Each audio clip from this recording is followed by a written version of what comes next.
A warning tonight for parents. Child advocates want you to know about a graphic video game that goes on sale tomorrow. It's called Manhunt 2. But Manhunt 2. Manhunt 2, Manhunt 2 is so violent, it's been banned in Britain. In fact, you may not want your kids to see the preview of this game. We're going to lure them into the open and then chop them up.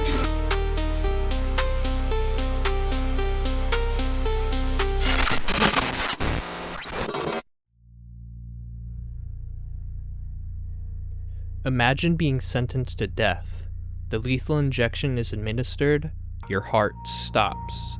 But instead of dying, you wake up in a filthy room with a voice on an earpiece telling you that you're going to kill people for someone else's entertainment.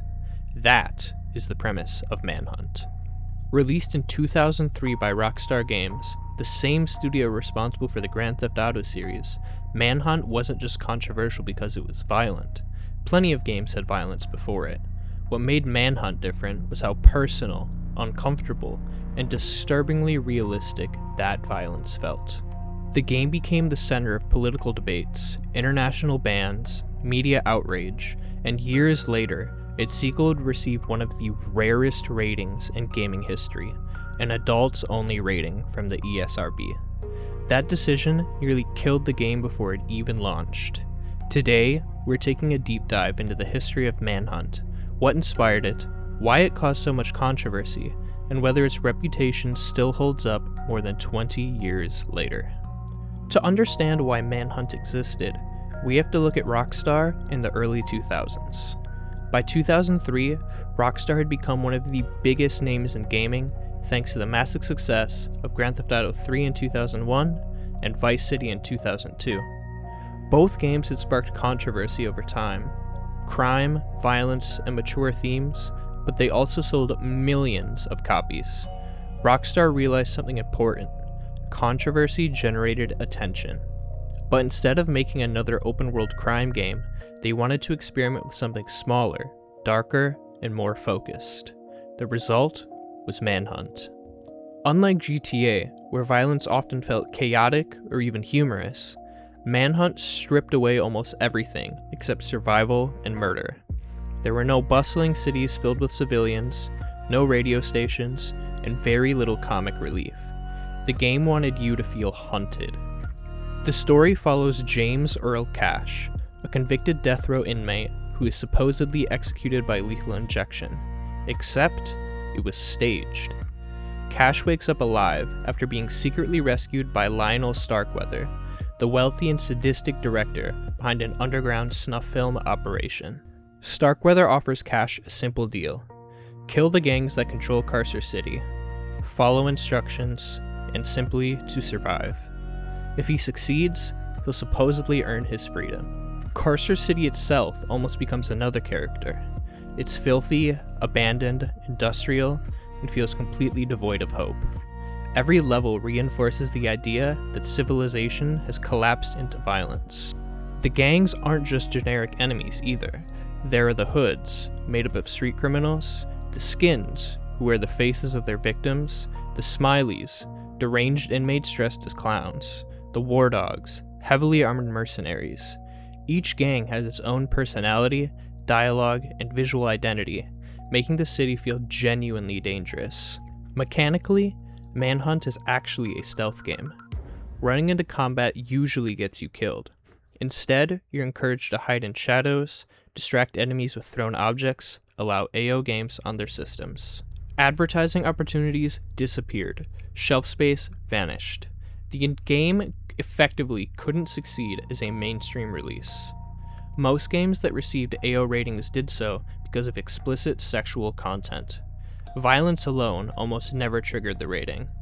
That's what made Manhunt 2 extraordinary. The ESRB determined that the game's interactive violence exceeded what was acceptable under an M rating. Rockstar appealed, but that appeal failed. So the developers altered the game by reducing the visibility of executions, adding visual distortion and blur effects, changing camera angles, and toning down certain scenes. After those edits, the ESRB re-rated the game as mature. Those changes allowed the game to launch on the Wii, PlayStation 2, and PSP. Years later, however, Modders restored much of the censored content on PC, giving players a chance to experience something much closer to the original vision. Here's the interesting part. If someone who's only familiar with modern games sits down to play Manhunt today, they'll probably notice the dated graphics first. Compared to modern titles with realistic facial animation, high-res textures, and advanced physics, Manhunt doesn't look especially graphic anymore. But graphics weren't the thing that disturbed people. It was context. The game rewarded patience. It rewarded stalking. The game rewarded executions that became increasingly brutal the longer you held the button. The violence wasn't exaggerated like Mortal Kombat.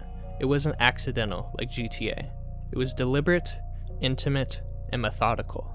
And that psychological framing made it feel much more uncomfortable than many games that actually displayed more gore. More than 20 years later, Manhunt remains one of Rockstar's most infamous releases. Despite its controversy, many critics now view it as an ambitious stealth horror game with exceptional atmosphere and sound design. Its influence can still be seen in later stealth titles that emphasize tension over action, though few have embraced its levels of brutality. Rockstar has never announced a Manhunt 3, and given the company's focus on massive open-world games like GTA and Red Dead Redemption, the series has remained dormant. Could it return someday? Maybe. But if it did, it would almost certainly reignite debates about violence in video games all over again. So, was Manhunt simply misunderstood? Was it an artistic exploration of violence, horror, and media obsession? Or was it a game that genuinely crossed a line? More than 20 years after its release, people are still arguing about those questions, and maybe that's exactly why Manhunt remains so fascinating. If you enjoyed this deep dive into one of gaming's most controversial releases, be sure to leave a like, subscribe, and let me know in the comments what game you'd like me to cover next. Until next time, Dramas Gaming out.